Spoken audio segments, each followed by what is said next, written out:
Hey YouTube, Leo here again with another reaction video, and today we're going to be reacting to the amazings You're an Adult in 2026, Now What? So pretty excited to watch this. I've only ever seen a little bit of the amazing stuff. I know a bit about him as a content creator in terms of that he was a doctor. I know he kind of took a step back from YouTube and came back. I really only know him from his work with Jaden Animations. So that's really about all I know, but I happened to come across that he came out with a new video just a few days ago. So we're going to go ahead and react to this. And yeah, I'm just kind of interested because as an adult in 2026, I'm interested to see what he has to say. So yeah, let's go ahead and jump right into it. One day, a friend of mine shared with me a fact that immediately gave me osteoarthritis. Now that 2025 is over, everybody born in 2007 is officially an adult. Yeah, I know. Horrified. Yeah. I have vivid memories of playing RuneScape with my friends like it was yesterday. Yeah, okay, but RuneScape was pretty solid. I remember playing RuneScape back in the day. And now you're telling me that the people who were born in 2007, like my brother, are functioning adults in society? I mean, they can barely drive.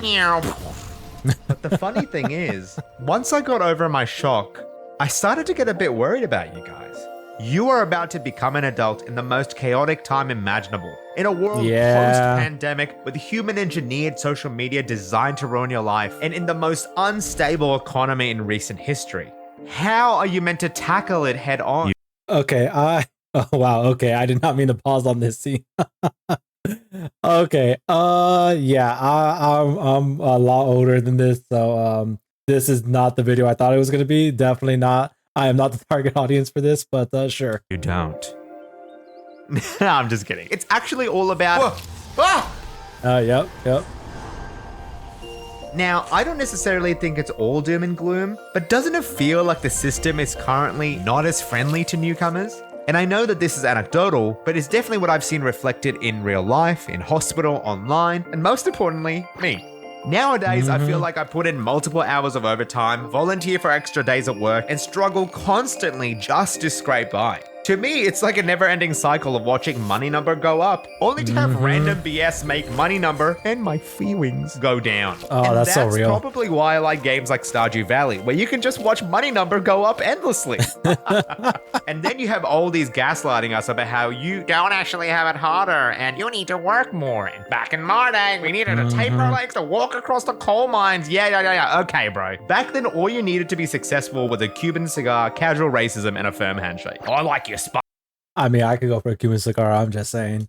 Kid. Now, I'm aware that the issues lie with massive system-wide faults that affect everybody. I really don't want to paint it like it's purely just a boomer versus zoomer thing. With that being said, what frustrates me is that those exact people who are older than us are in power here, and they're the ones who shape our current system. And instead of helping those that come after, they make things even harder by kicking the can down the road. I mean, why care about the future generation? I'm gonna die soon anyway, and I'd rather be buried with my money. Not to mention the fact that the older generations have the added buff of owning some financial reserve or property to coast them through, versus the majority of the newer adults who not only have the debuff of, you know, not having that, but also have the biggest detriment to them in their pockets. Yeah, that's right. I'm talking about the... Oh, I'm so sorry about that. Oh, this is kind of cute. Okay. What is that? Yeah. It's your phone. Oh, what the hell, man? I needed that.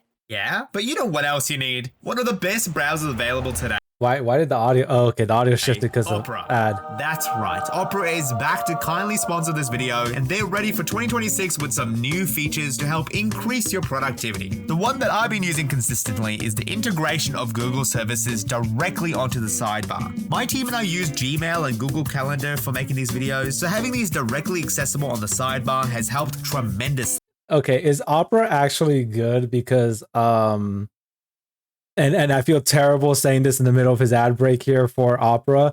I've heard some not so nice things about Opera, but you know what? Let's just I'll just let this guy run his It's ad as for simple this, as I clicking on guess. the 3 dots at the bottom of the sidebar and under Google Services, picking the ones you need. They've also got a smarter, faster, and more powerful Opera AI available for free for all users. You don't even need to open extra tabs. It works within the context of the page to analyze your current tab or island to help you out upon request, like finding local restaurants or planning things around your friends' schedules. Or let's say if you're reading about a movie, you can just ask where's the closest showing of this and bam, there you are, ultimately saving you time and focus. And you know I can't stop raving about tab islands, one of my favorite features that I use every day. These allow you to group tabs by projects, which can then be named however you want, collapsed, expanded, moved, color coordinated. This is my island for YouTube, this is my island for medicine, and this is, well, don't worry about it. Project Evil Bat. Okay, all right. It's as Cool. easy as manually hovering a tab over one another.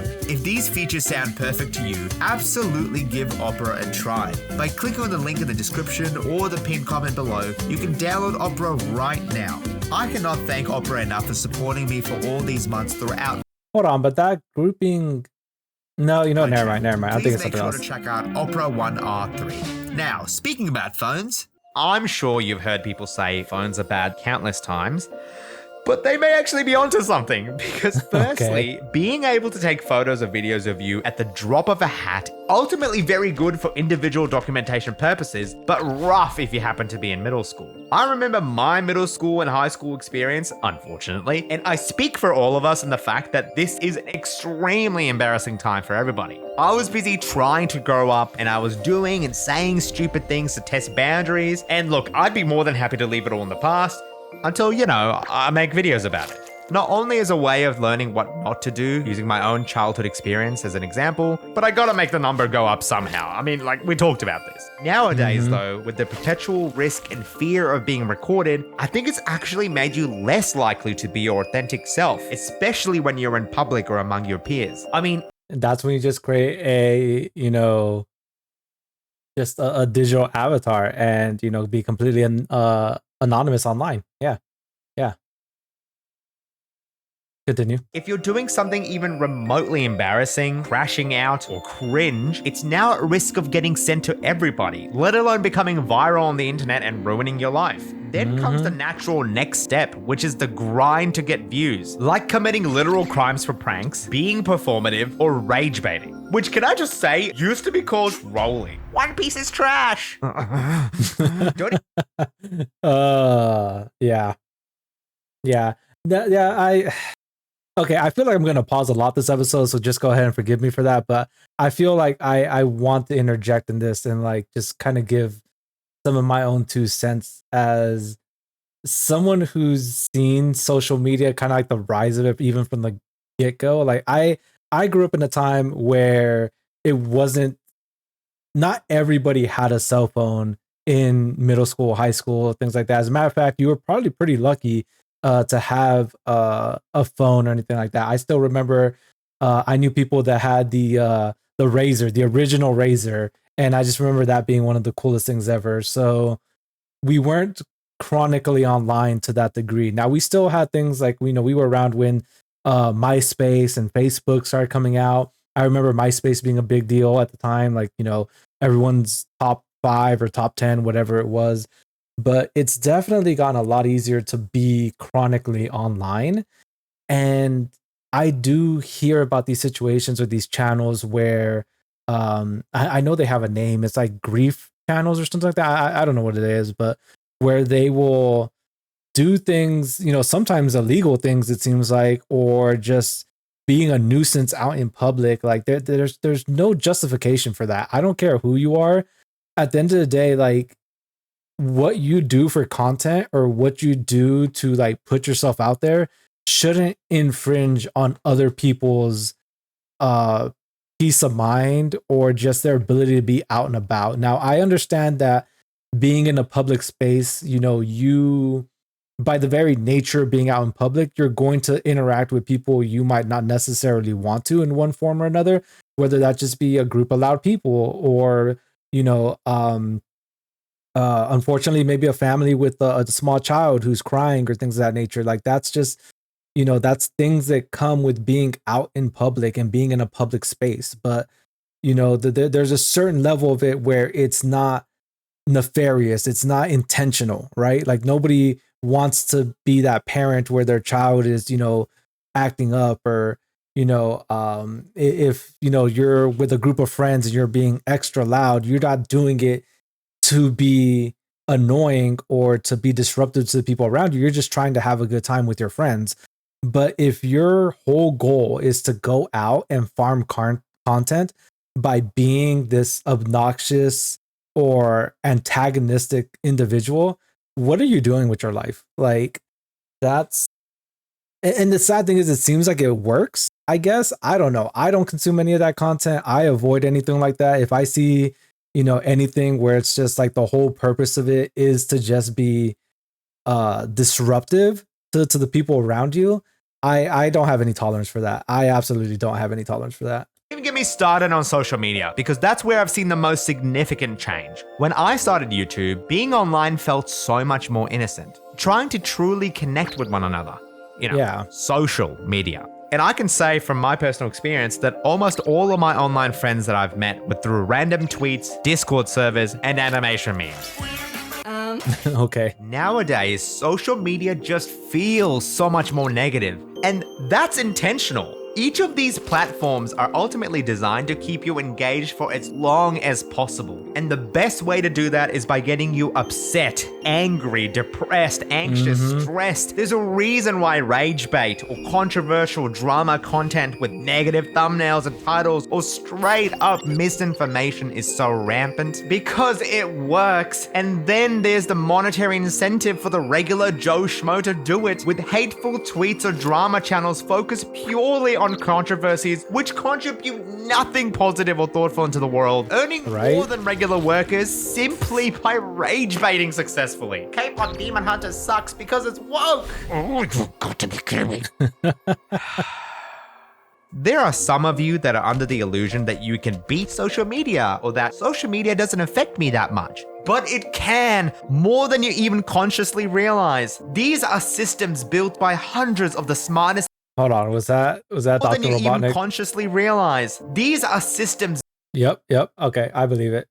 built by hundreds of the smartest engineers that money can hire, all designed to trap you in their awful cesspit of a platform. And genuinely, do you think you can withstand that effect? You think you can go toe-to-toe with Jeff Bezos or Zuckerberg? That guy's a lizard. Or there are millions of data points that have already downloaded your exact behavioral patterns?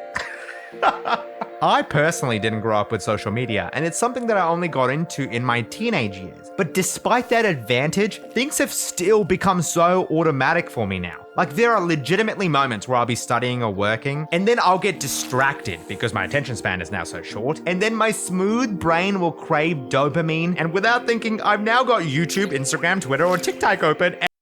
Yeah, I'm not going to say I'm immune to that, because I'm definitely not.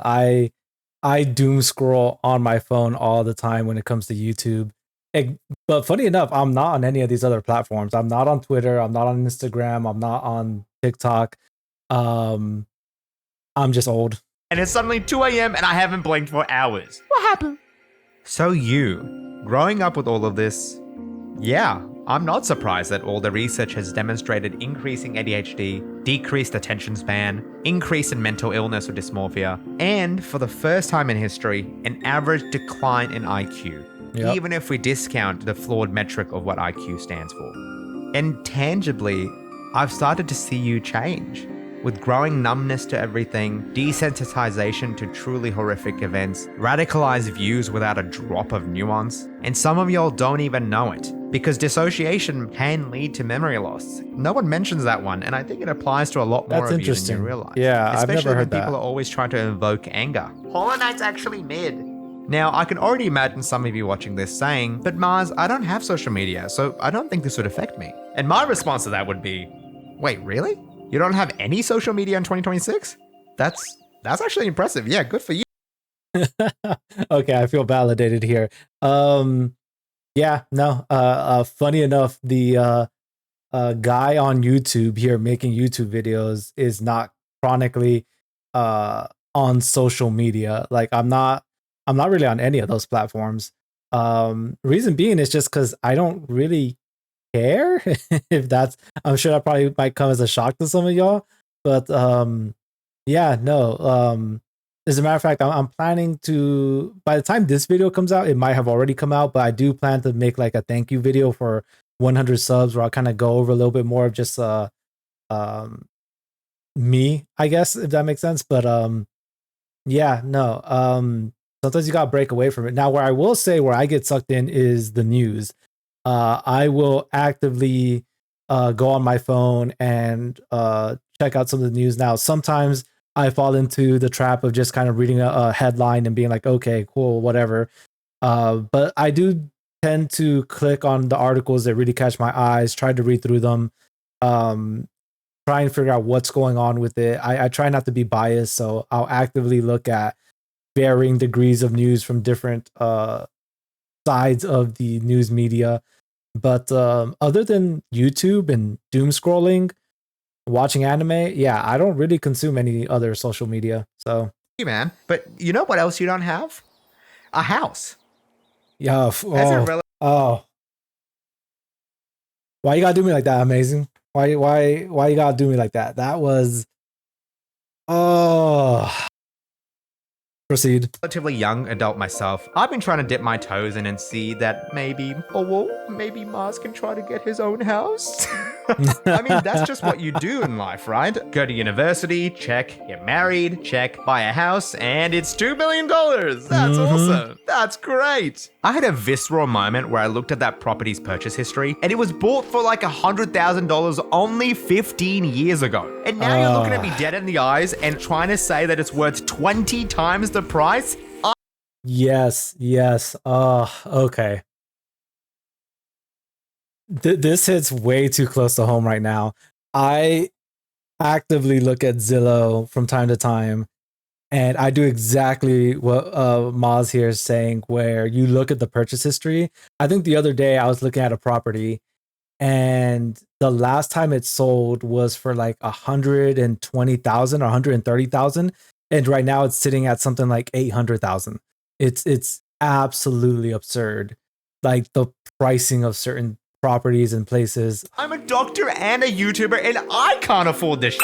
The boomers were right. I should have been working harder and investing in real estate Yep, when I was was 5. 13. Oh, yeah. amateur hour. Stupid. Even if you're not looking to buy and are just looking to rent somewhere, it is still terrible. I'm currently moving to a new city, and as I was looking for a place to rent, all of the places around me are a minimum $1,000 per week. What the abs? I'm not gonna say how much I rent for, but it's a lot higher than 1,000 a week. Absolute is up with that. That's $52,000 a year. Just for a point of Wait, hold on. He said 1,000 a week. Hold on. is up with that. That's $52,000 a year. Okay, I take that back. It's yeah, no, it's in that ballpark actually. I thought he said 1,000 a month. Okay, if he said 1,000 a week, that's different. That's kind of creepily enough within the ballpark. 1,000 a month would be insane. I don't know who's paying 1,000 a month for rent. That'd be Just awesome. for a point of comparison, the annual salary of a brand new doctor over here is approximately $92,000 depending on the state. So more than half of your income as a junior doctor now is going into literally having a roof over your head, not even including water, electricity, fuel, and food. Like, I genuinely feel so bad for you guys because you're just surviving at this point, and no one ever listens to you because TikTok exists. Even outside of that, you factor in jobs that now pay less. Companies not hiring, but putting up applications anyway to look better for investors. The fact that groceries are getting more expensive by the day. The policies for trading are so haywire that the common people are suffering. I mean, I am not surprised at all that this started to perpetuate more and more negativity. In an environment like this, everybody becomes more hostile, unkind, and we lose our collective empathy here. Of course, it's all worrying, and I can definitely understand how you can start to feel hopeless. And again, I want to stress that although young adults may feel the brunt of this, I do think it's a universal problem. Everybody is feeling the strain from multiple different directions, and I'm sure if you were to talk to your parents, they're probably going through the same hardships as well. All the while, the top 1% continue to profit from us all pointing a finger and getting angry at each other. And honestly, despite trying to provide an impartial view about this, I think it's starting to affect me a lot more than I let myself feel. It's difficult for me to write about topics like these because I'm almost always enthusiastic, optimistic to a fault, wearing my heart on my sleeve and my knife in my back. And as an extension of that, I like creating content that carries that same feeling, trying to spread good into the world. However, things are getting to a point that even for me personally, I no longer feel as certain about where my life is going to go. Things don't feel as secure or safe as they once did, and I certainly don't feel like I have a semblance of control in my own future. And with all of those thoughts swirling in my head, I thought it'd be more inauthentic if I didn't at least acknowledge these feelings with you. It's been pretty tough, and it kind of makes me wish that we were back in 2007, playing RuneScape, despite that now being 18 years ago. At least 2007 was financially secure. Wait, what is the that? 2008 These emotions financial that I- crash, and that some of you feel are entirely 100% valid. There are far too many statistics to show that it's not just in our head, and that there is a direct correlation as to why people are suffering financially and mentally now more so than 18 years ago. Yo, I was not And ready I'm for this advocating video. for how important it is to acknowledge that, things are sucky right now. And I also think it's equally as important to at least try and keep your head above water. Be able to figure out the solution to make things work, to avoid letting the world win. From my perspective, and I'm going to be honest here, there were a few concepts that I was taught in medical school that I initially laughed at. Things like mindfulness, getting good sleep, and exercise. I remember them being so gung-ho about this that there were multiple lessons where we had to sit in a circle with other people, meditate, and we all fell asleep because we were tired medical students, Okay. and then slowly eat a raisin to feel the texture and be present in the world, like Ratatouille, like genuinely Okay. like Ratatouille. But what's fascinating about it is that it's those exact concepts that I keep seeing in literature and research over and over as ways that can help mentally, as ways to help cope throughout this entire system. Being able to center yourself, take some time to relax, and sleeping enough to allow your brain and body to repair itself are super strong, scientifically backed ways to be content in life. And as repetitive as it may have been in my life, I've been trying really hard to prioritize that. Everyone keeps talking about journaling and writing down everything that you're grateful for, and I just do a baby version of that, where every night I journal 3 small things that I was grateful for that day, and 1 thing that I would aim to improve for the future. Being a creative guy, I also draw a I just want to see what he's got here. 3 things I felt grateful for. Your videos.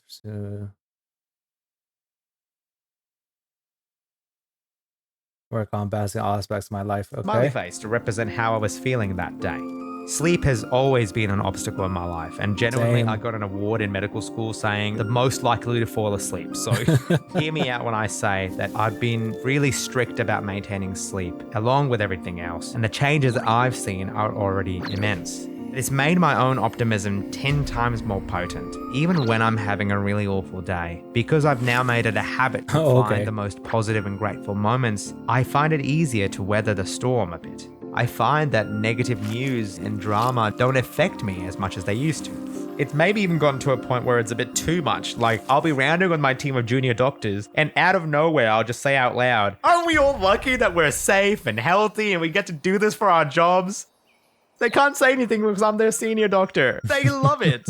These are just some of the ways that I personally have been able to cope with what's going on. I am aware that things are much more complex. Things are not just going to be solved by going to therapy, sleeping more, eating better. I get that. But I do believe we just need ways of trying to break through this monotony and the current climate and try to make this world work for you. There are countless displays of millennials and Gen Z rising up and advocating so fiercely for what you believe in. And I think this is a signal showing how unhappy people are with their perceived loss of control over their own life. There is true momentum to be had when we all go out and change it. I'm sure I'm preaching to the choir here, and I hope this is not controversial to say, but it is in our best interest to be active in our local politics and vote. Large scale, small scale elections, all of it is important because that is how we instill change. Because Yup. slowly but surely, I'm sure we'll see things change for the better for all of us. Things are admittedly. Oh, what's going on there? Hold and on. yes, we don't know how things will look in the coming months or years, but I don't think this changes what has to happen. Because I think ultimately, with how unstable things are, the base priority about trying to find work, retain your job, grinding to survive in the current system doesn't really change. All you can do for now is hang on and remain hopeful for the future. You might be watching this and think, he should get a reality check, or wow, this guy is super unrealistic. And yeah, maybe I am. I know I'm probably being naively optimistic. But my counter is, you have to be. I mean, you have to be. Like, the world currently makes it so easy to be cynical, judgmental, or negative, hating on your fellow peers. And I refuse to fall into that because I truly, genuinely believe that we can come out of this together. With 2026 coming around, half a decade since COVID happened, it's a fresh year, and I know that I'll be trying my best to survive. And I sincerely hope that it all works out for you as well. Happy New Year, everyone, even if it is a bit late, and good luck out there. I'll be right there with you, just making videos about how I'm actually feeling, silly concepts that I have, and videos with my friends. Thank you so much, everyone, for all of your support. This is coming up to my 10th year of YouTube. Who knows what the future holds for all of us. And with that, laters, and stay amazing. Oof. Okay. Let me just make sure this came out. Yeah, according to this came out 3 days ago. I don't know if this is. No. Yeah. Never mind. I was not expecting that. I don't know what I was expecting. Now that I think about it, with the title of "You're an Adult in 2026." Now what? I'm gonna steer clear of anything political because that's not what this channel is about. That's not in any realm of anything I want to talk about. But yeah, no, I mean it is no surprise that things are just seeming more difficult. Again, I'm kind of right there along Maz here, where it's crazy to see the housing market where it's at. It's definitely, we're definitely in an age where everything's online, everything is just designed purposely to target people. And again, I don't speak much on it. Again, I'm not on a lot of these other platforms. Like I'm here on YouTube, and that's really like the biggest thing that kind of I consume with respect to like social media. But yeah, no, this was a video. We'll just say that. Don't really know what else to say about it. I guess go swing by the amazing, give him a like, and I want to check out more of his channel. Again, I don't really know much about him outside of what I've seen with some of his collaborations with other creators, but yeah, that's gonna be it for today's episode. Catch you on the next one. Bye.